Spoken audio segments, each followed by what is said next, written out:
had this funny, like, almost like borderline, like cynical exchange with my wife right before I left to the Shiur. You know, because I've been, for the last 20 years, my wife never hears me saying on Wednesdays, what should I say in the Shiur?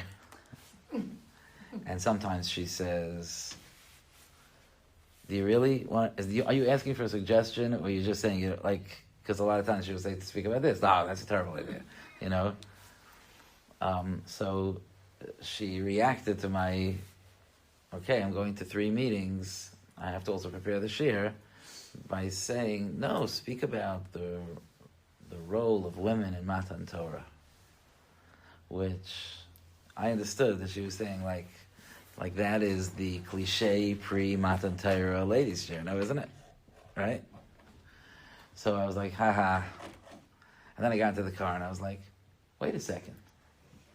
Maybe there's a reason that it's the cliche, you know, thing to talk about. And I wanted to express something. It really is, the truth is, that it is a little bit complex. And it's a little bit, and I'm not going to deal with all the complexity tonight, because there really is something complex about it. The relationship between women and Torah, women and learning Torah, women and mitzvahs is interesting. It's not. You really need a certain sophistication to understand HaKadosh Baruch Hu's vision for Kabbalah Torah to men and to women. Right? A different way of speaking to men, a different way of speaking to women, a different chiyuv. Women don't have a chiyuv to learn Torah except for the halachas and the midas that are relevant to them. But if they do learn Torah, it is a mitzvah. But maybe they shouldn't learn Torah. Okay, but nowadays we need Beis Yaakov, so they should. Right? It's a little complicated. And mitzvahs also. Women have to do mitzvahs, unless they don't have to do the mitzvahs, certain mitzvahs. And some mitzvahs, we haven't yet figured out if women have to do it or not, like davening. Some women do daven, some women don't daven. It's hard to figure out. They do have to do it, they don't have to do it. It's not simple, right? So, I don't want to talk about any of that tonight. Even though those are good conversations and good questions, and necessary to explore, and certainly important to appreciate that women do play a irreplaceable role in the Messiah of Torah. But I want to revisit a Gemara that I've spoken about before, but I want to bring maybe a new flavor into that Gemara. And that is the famous Gemara of Nashi B'mai Zachyan. Familiar? So, the Gemara, and I want to, I've said a pshat in this Gemara in a women's Shiur before, and I wasn't satisfied that I got out clearly what was inside. You know, sometimes it's hard to articulate, and you talk, and you're like, no, that wasn't it. Do you know that feeling? So that's what I had the last time I spoke about it. So I'm trying to be mechaper now. And I want to be mechaper by asking you a fascinating question. So the Gemara says that there's such a thing as an unbelievable zechus of learning Torah. It's an unbelievable, mind-boggling zechus of learning Torah. Women don't have that mitzvah. So the Gemara asks how women partake and connect with the mitzvah of learning Torah. So the Gemara says that the zechus is that they send their children out to learn, and they wait for their husbands to return from learning.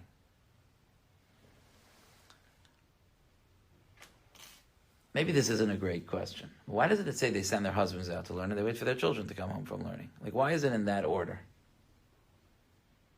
Everything is very specific in the Gemara. There's no like, oh, it's poetry. That's what they thought to say. You know, it's not right to say, if they would have said that, you would have asked why you didn't say this. It's not, it doesn't work that way. In the Gemara, everything is very, very specific.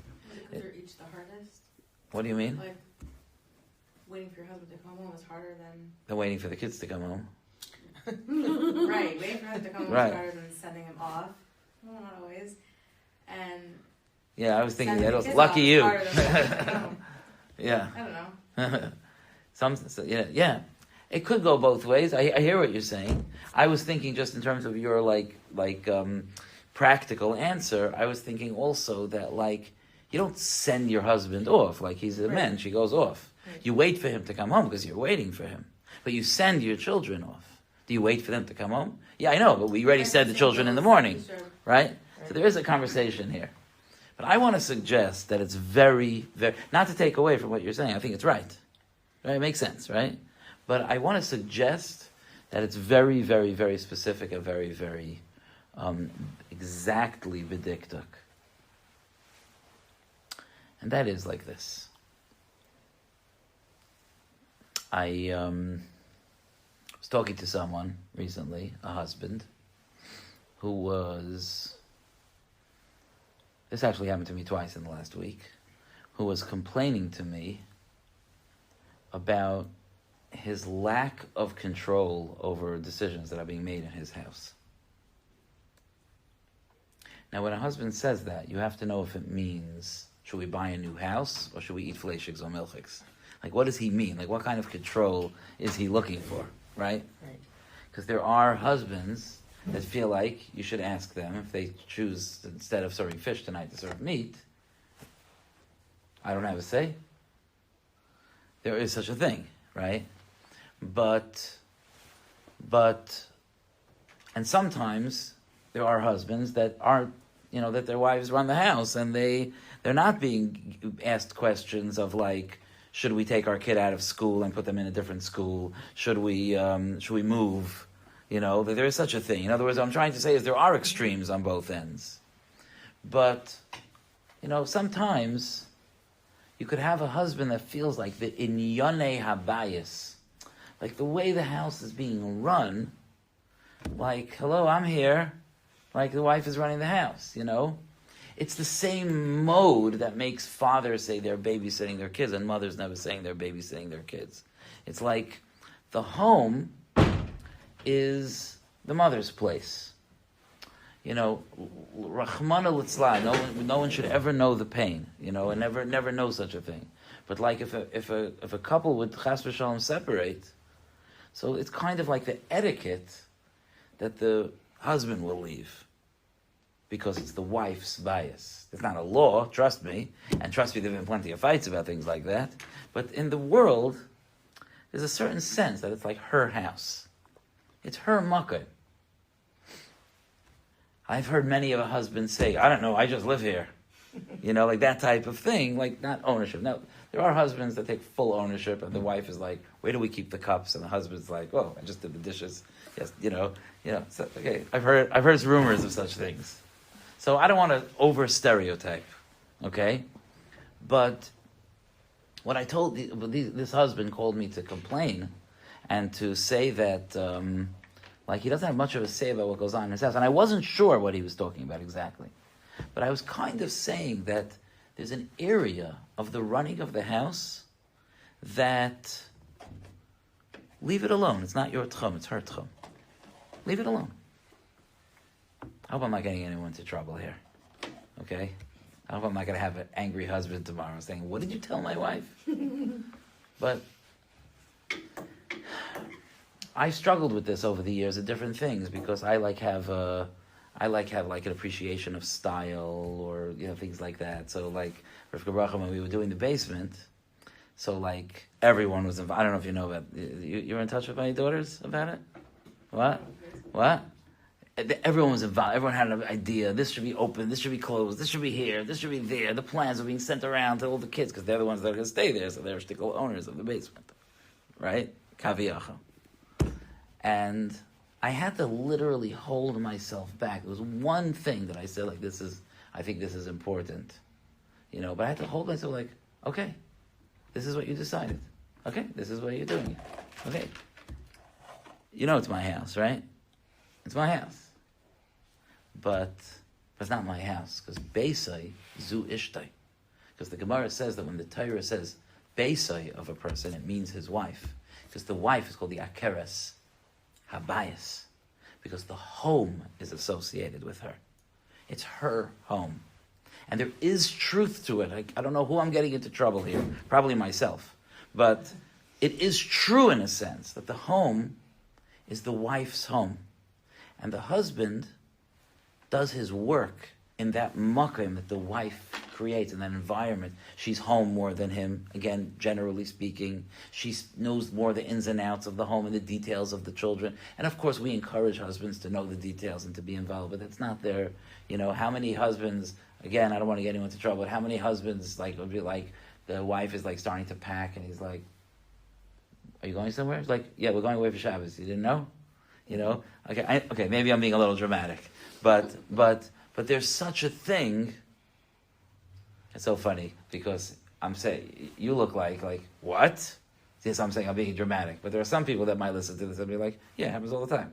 So there are both, but there is a certain element in Pnimius, in the Torah, that a woman creates her home, and the husband's job is to leave that home and to do what he does and to be manig, and maybe even to lead that home.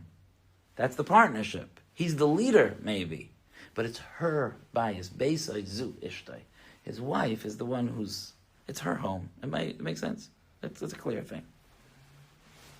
Now what's incredible, I think, is that just like, and here's where the mashal, I had a hard time getting out last time. But last time I spoke about this, but HaKadosh Baruch Hu, this is the best mashal. I did not say this last time. This is the best mashal. Okay, HaKadosh Baruch Hu created the world. What was the blueprint for the creation of the world? The Torah. The Medrash says that the Torah said, "I am the tool that HaKadosh Baruch Hu used to create the world." Like a craftsman making jewelry, HaKadosh Baruch Hu made the world with the Torah. What does that mean? That means that the world is the place where the will of Hashem should be fulfilled, right? And the Torah is the will of Hashem.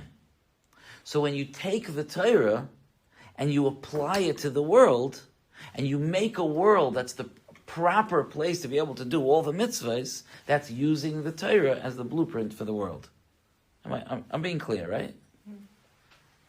Now, our homes are also a world. You know that, right? Each home is its own little world. Each home has its culture. You ever notice that? A home has a culture. That's why when you get married, you're like, whoa, where did he grow up? Because where your husband grew up, that's a different culture. It feels different than the home you grew up in. It just doesn't feel the same. Even if both homes are beautiful, healthy homes, they're not the same. And there's a little bit of a culture clash because it's different.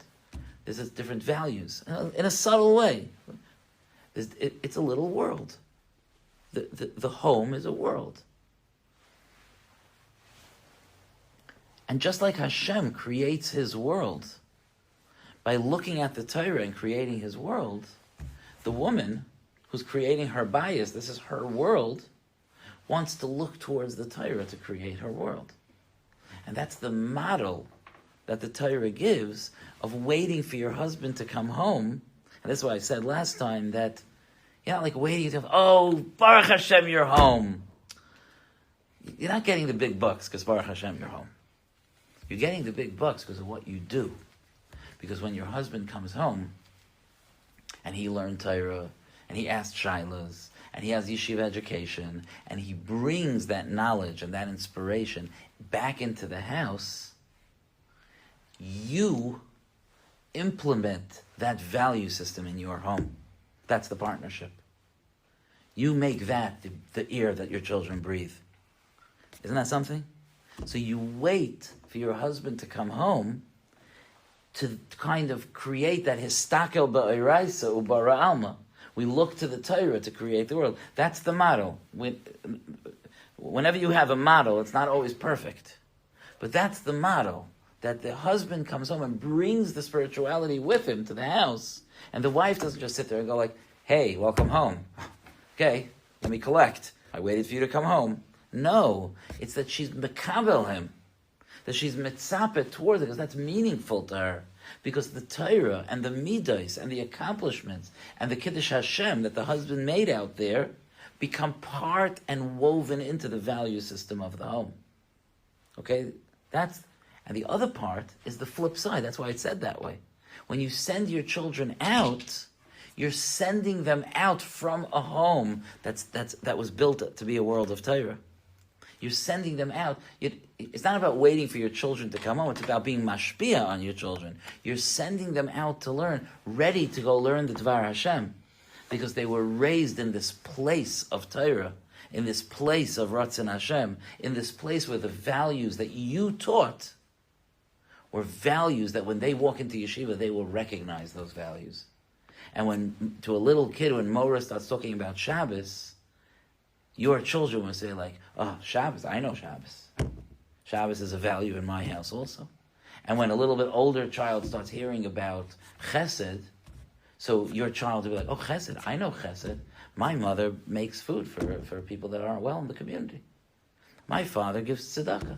They recognize from their home the values that they were raised in are now, they're learning about something that they have a hachana for, they have a preparation for. That's the diktuk of the Gemara that says that the nashi b'may zachyan is that they wait for their husbands to come home and they send their children out to learn. That's good, right? I think it came out clearer this time. That's good. But that being the case, it does create a certain cheshek to review this atmosphere that we're trying to create.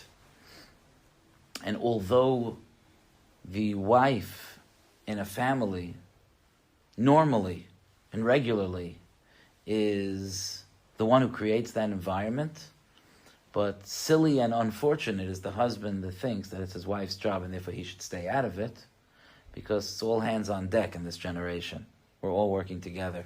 And the husband has a role and the wife has a role. The point that I'm making is that the home has to be a home with a certain environment. And we live in a challenging generation. It's easy to talk sweetly and like, you know, about this fantasy world and this home, like the coloring books. You don't have a pet peeve against coloring books, right? Mm-hmm. You know, I don't like the perfect Tati and Mami and the two boys and two girls sitting by the Shabbos table. Yes. I've never been to a Shabbos table like that. Okay? I don't like that. I don't like the perfect book. I don't like the books. I'm sorry. I apologize if anybody wrote books like that. I don't like where the mommy went to have a baby and then we come home and we're all so happy and I don't know. We had a bunch of babies. It never looked like the book, okay? First of all, mommy didn't have a shaitel and makeup on, okay? Tati hadn't slept for 4 days. It just was not like, he wasn't wearing a tie and a suit and smiling broadly. It was just, I don't like these fantasy books. And why we read those to our children, and it doesn't reflect reality at all. You know? We should write a real book, you know? We're like, you know?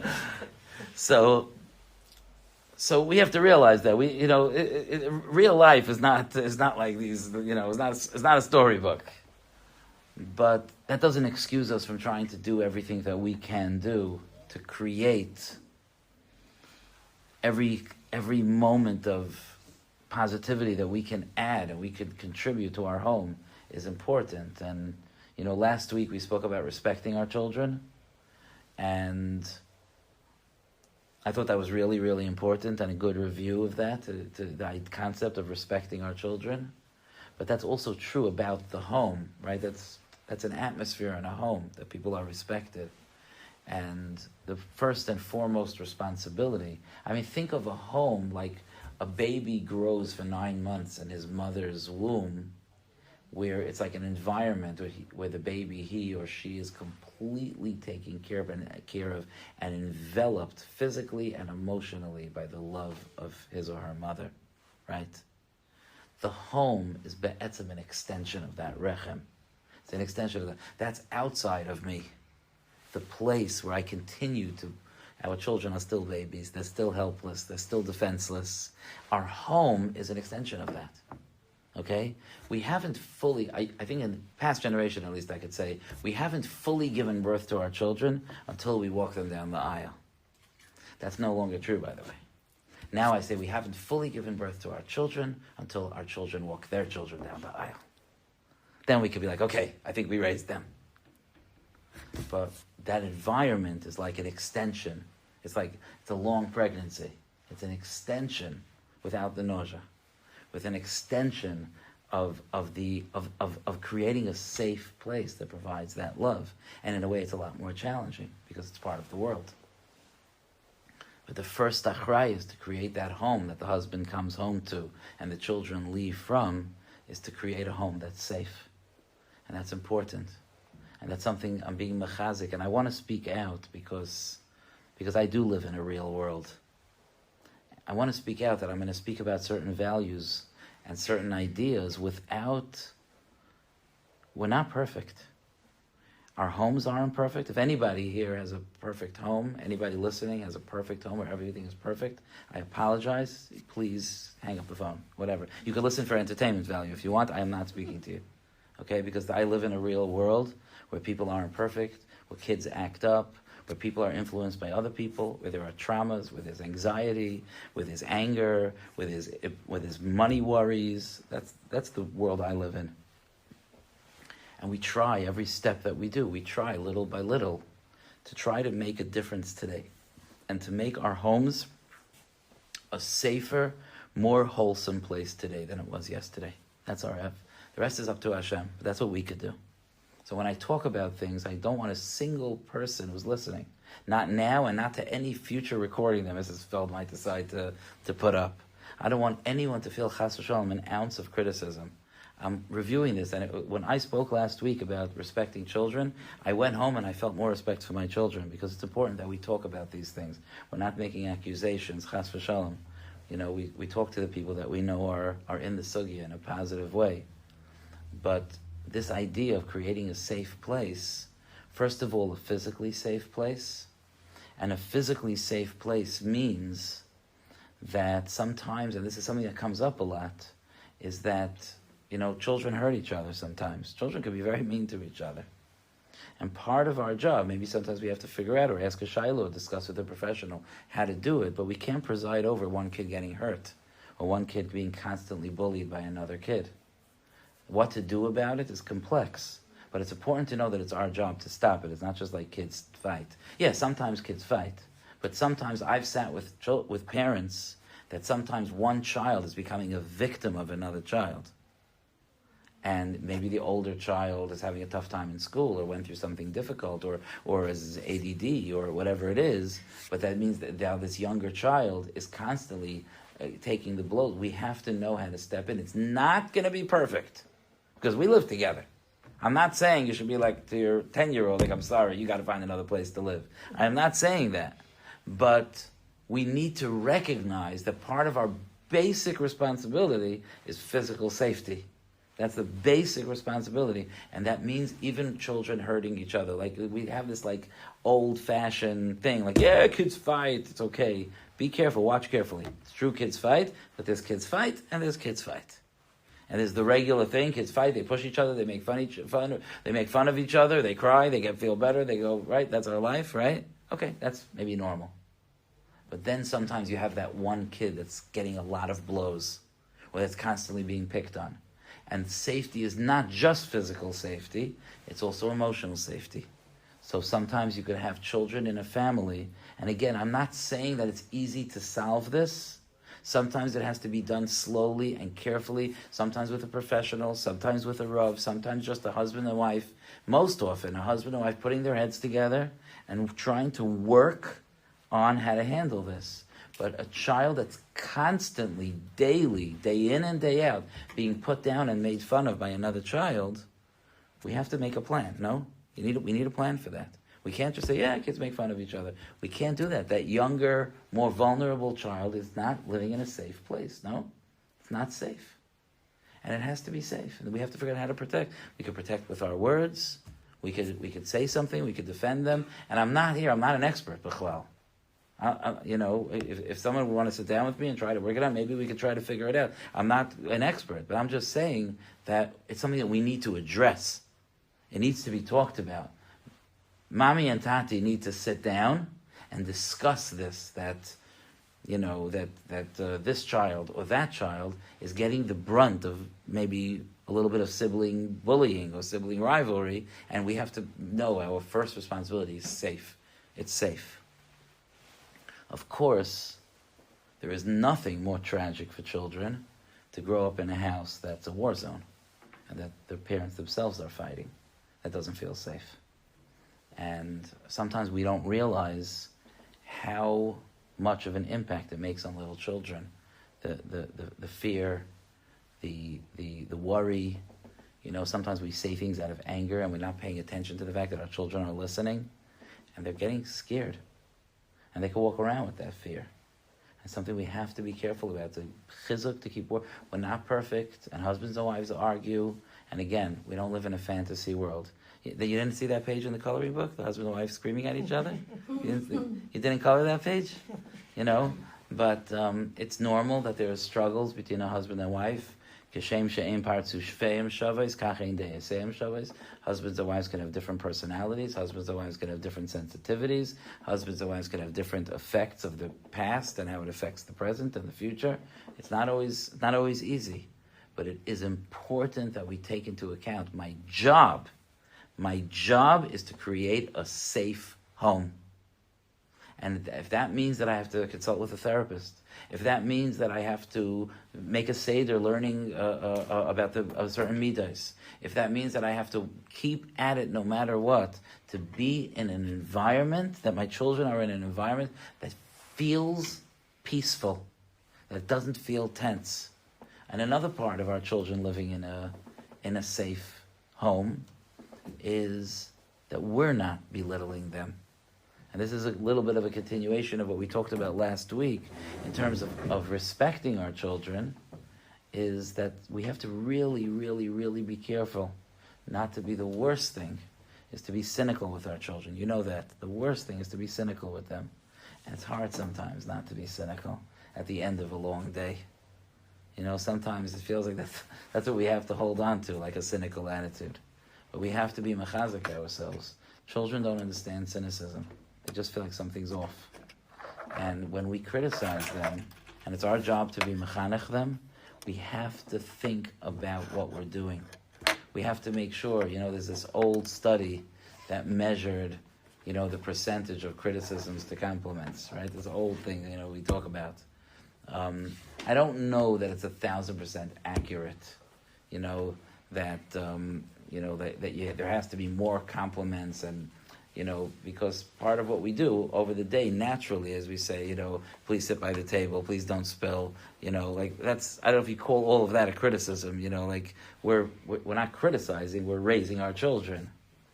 But certainly we cannot, and sometimes we do, we're tired, we're aggravated, we're anxious, we're upset, sometimes embarrassed. Our children embarrass us sometimes. They're worried that we're an embarrassment to them, but sometimes they're an embarrassment to us, And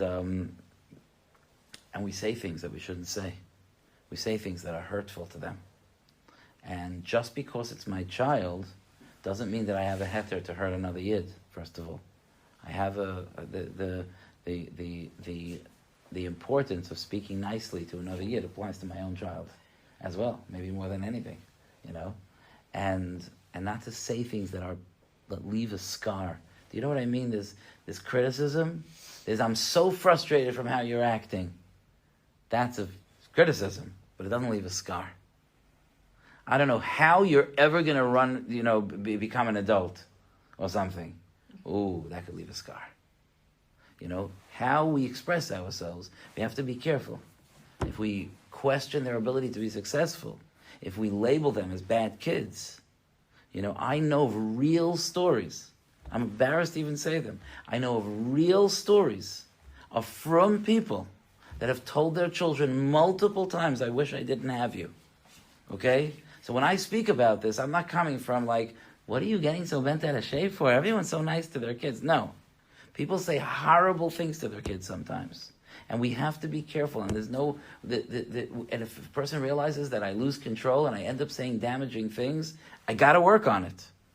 Get on medicine. I don't know what you got to do. We cannot damage our children. We have to say kind things to our children. And we have to criticize them. Sometimes we might get upset at them. Sometimes we might be, but it has to be in a way that doesn't leave scars. When we leave scars, that's not healthy. Now, don't be afraid if you feel like, one second, maybe one time I said something that leaves a scar. No, the children somehow, subconsciously, they know the secret that their parents are human beings. And an occasional slip, an occasional blow up, an occasional angry outburst is not going to leave an indelible, permanent mark, al pi roiv. But a pattern, that's where the issue is. When it becomes a pattern, this is how I communicate. This is how I deal with it when I get angry. So this womb, this bias, this place that receives ruchnius and produces ruchnius, we have to work hard, getting close to Matan Torah, that we double down on making our homes safe, joyous places. That's the foundation. That's like you can't have a neshama if you don't have a guf, because the neshama needs to go into something. So that's the guf. That's the basic. That's the basis of a home, is that it's a safe place. Once that's in place, so now we want to build the home based on the values of the Torah, and that's something for us to, each of us in our own way, to try to stay focused on. Most people listening to me now are not newlyweds. We're not starting out. We've been doing this for a while. And in a way, that's why I'm saying it. Because it's easy for the girl 3 years out of seminary, 2 years out of seminary, to establish her home exactly the way she was inspired to when she was young. That's not the... it's wonderful that they do it. I'm not putting them down. That's wonderful. It's amazing. But as you very well know, that's not when it's challenging. It's challenging when it's 5 years later. And we've been through stuff, and life isn't so simple, and there's different dramas in our lives. To try to remember that we're here to build a world, histakel ba'iraisa ubara alma, to build a world that reflects the values of the Torah.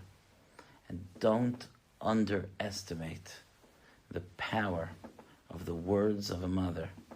And it doesn't have to be some of our kids, many of our kids, I should say, they don't want to hear speeches or drushes or shiurim from their mother.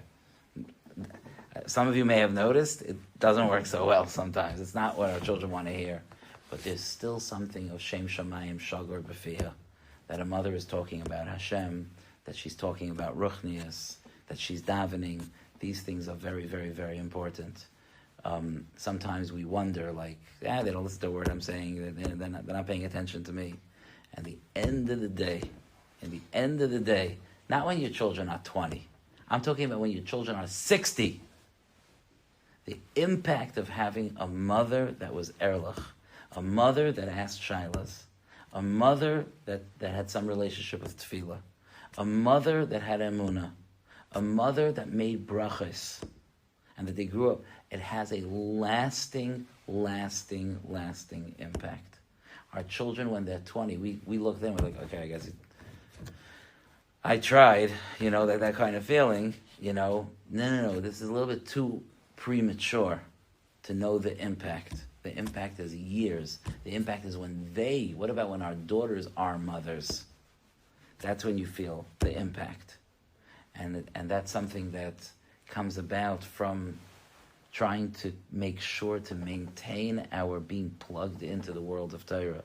In a way, like it's silly that I'm saying this to you, because you're sitting here on a Wednesday night, days before Shavuos, talking about Ruchnius with me. So yeah, you're doing it. But just to be machazik ourselves, and I wish we could scream it from the rooftops, that we need to stay connected to Torah. And we need to stay connected to the values of the Torah. Even if women don't have a mitzvah of Talmud Torah. But it's crucial, it's oxygen. We need to keep being mechazik ourselves. So many of you prepare for Shabbos and Yantif with a shir playing in the background or listening on your earpods. And you're doing that for yourself. Because it mechazik you and it gives you kaichais. That's wonderful. But you don't realize you're doing it for your family also. Because your children are growing up seeing that. And maybe they go rolling their eyes, mommy's always listening to a shiur. That's fine. Make fun. That's great. They are going to hold on to that. That's their neshama as they get older. That's that womb. That's that makom that you're sending out your children from that place that has the midos of the Torah and the values of the Torah. And that's important. It's also something to try. This is a hard sugya also. I really didn't pick an easy topic tonight. It's a hard thing to think about. Yontif, this comes up. Who we're bringing into our house. This is a complicated thing, especially when it's Yontif time. I don't have easy solutions for you. I'm just telling you that it's something that needs to be discussed. Parents need to discuss this. Are you having guests for Yontif? Do your guests use nice language? Do your guests talk appropriately by a Yontif table? Do your guests scream and yell or say abusive things to children? It's something we have to make a cheshbon of. We have to think about that. Sometimes the appropriate thing is to not have those guests. Sometimes we may decide that there's no choice, but we have to be on guard. Sometimes I know of cases where a family would invite guests for Shabbos, and the mother would decide, I'm not going to sleep this Shabbos afternoon, I'm staying with the kids, because I just don't trust the guests, and I'm going to be there and make sure that my kids are safe. And the mother would stay up, try to stay up to be with the kids. But it's something that we have to be cognizant of, especially Yontif time, when we're going to be a guest, who else is going to be there, and to make a plan. In most cases, we're not talking about dangerous people. In most cases, we're talking about people that with a little bit of thought, and a little bit of calculation, and a little bit of conversation, we could figure out how to make the environment better. My wife and I, countless times, have had conversations before Yom Tovim, how we're going to handle conversation by the Yontif table if it goes that way. And we have this conversation. This guest is coming and tends to be sometimes a little bit negative. How are we going to handle that? Oh, let's make a plan. Sometimes I come up with a good idea. Sometimes she comes up with a good idea. And sometimes we say we don't have a good idea. But the fact that we're both concerned about it and thinking about it, it just makes us more on guard. Sometimes, as the one who runs the Yontif Suda, sometimes I could be, in my mind, I'm like, okay, red alert, quickly start singing, and people by the table might even be like, that was not so nice. Someone was in the middle of talking. Yeah, that's the point. That was exactly the point, Sometimes it's necessary to do that. And sometimes, and maybe this is your husband's job, sometimes you have to say, let's not talk about this now. Sometimes you have to say that. Ouch, right? But sometimes you have to do that. It's our children. It's our everything. Sometimes we have to say, I'm not comfortable with the conversation. Can we please not talk about this now? People don't have the sensitivity or don't realize.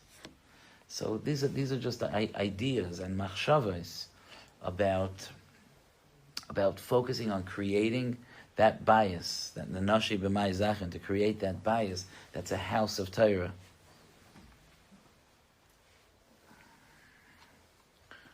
There's a count in this week's parsha. I'm going to end with this. There's a count in this week's parsha. Klal Yisrael is counted. And it's not a coincidence that the parsha before the Torah is given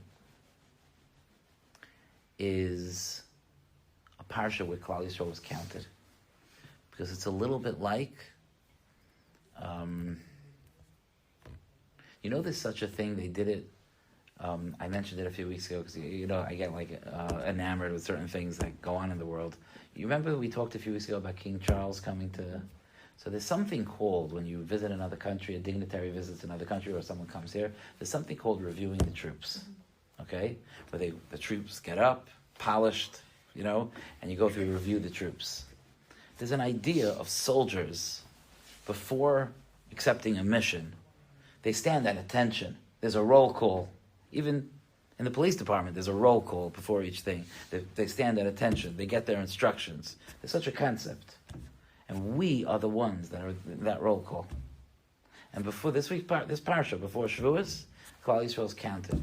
We were not counted like the United States Census, that we just clicked on the numbers and emailed it in, or filled it out and mailed it in, depending on which century you lived in. That's not the way it was. And it was not, at that time, that counting was not just send in the machzas hashekels and they'll count the machzas hashekels by the Mishkan. It didn't work that way. Moshe and Aaron and the Zakanim, they went to each house. And the father would go out and he would say, this is the size of my family. And Moshe and Aaron, the Ramban describes this. This is not like some, like, I'm conjecturing that maybe it was like this. The Ramban says this exact thing. Moshe and Aaron would, like, be mesim einam. They would, like, put their eyes on this family. You imagine how much bracha came. Imagine Moshe standing outside your house and you're saying, these are my children, this is my house. Moshe says, you should have hatzlacha. Can you imagine? Moshe, Rabbeinu, and Aaron HaKohen went house to house and they counted Klal Yisrael. It's mind-boggling. There's a Lashain in the Psukim. You could take a look at it. The Lashain says, Vayisyaldu al mishpachaisam, that they, like something about giving birth, something like that, about their families. Very strange. There was a count. Nobody was giving birth. So Rashi says that they showed Moshe and Aaron their paperwork. They would have a scroll where their family tree was, their genealogy, so they could show who they were, how many children they have. So Vayisyaldu is like Sefer Yichsehem, like their Yichus. Are you really a Jew? Are you a Kayin? Are you a Levi? What Shevet are you from? They have their Yichus. That's what Rashi says. Reb Tzaddik says something that's so delicious that it's an appropriate way to end the shir. Reb Tzaddik says that when you stood at attention for that counting, and Moshe and Aaron came and gave their bracha and saw your family, you were reborn. Vayisyaldu, they were born again. Your old life was just paled in comparison. You know what life is like after Moshe Rabbeinu says, Hatzlacha Rabba. You know what life is like? You're not the same person you were before. Vayisyaldu, it's like a new life. And my bracha and my tefillah and my hope is that when we go to Parshas Bamidbar and we get ready for Shavuos, we're standing at attention. And Moshe Rabbeinu may not be here begufay, but Moshe's Torah, that's what the Torah that Moshe gave us, that's what we're going to lay in these psukim. And in effect, in a spiritual sense, Moshe Rabbeinu is going to review the troops. And we are the troops. And the same bracha that Moshe and Aaron gave then, I think it's fair to say that as we get ready for our Kabbalas HaTorah, and we stand at attention, and we're ready to be counted, and we're ready to be soldiers, the Zohar writes about this week's parsha, about counting. He says, HaKadosh Baruch Hu says, I want to know who my chayolim are. I want to know who my soldiers are. And when we prepare ourselves to be those soldiers, Vayisyaldu, it's a new life. And HaKadosh Baruch Hu should give us all the strength to be able to overcome all the challenges and all the difficulties, to be able to locate in our lives sources of simcha and connection to Hashem, and to be able to be makabel the Torah. I don't think next week we're going to have a shiur to Erev Yantif, Wednesday night. So I'm saying good Yantif now, even though anyone's welcome. We could be in touch before that, but in terms of the shiur, I'm saying good Yantif, that we should be zeicha to be able to be makabel Torah, and in terms of this shiur, what we're talking about, to be able to do that job of looking in the Torah and creating our world, to be able to take the values of the Torah. We should, each and every one of us, have the experience of having nachas from our homes and considering our homes to be a reflection of the values of the Torah. Yashikayach. Thank you.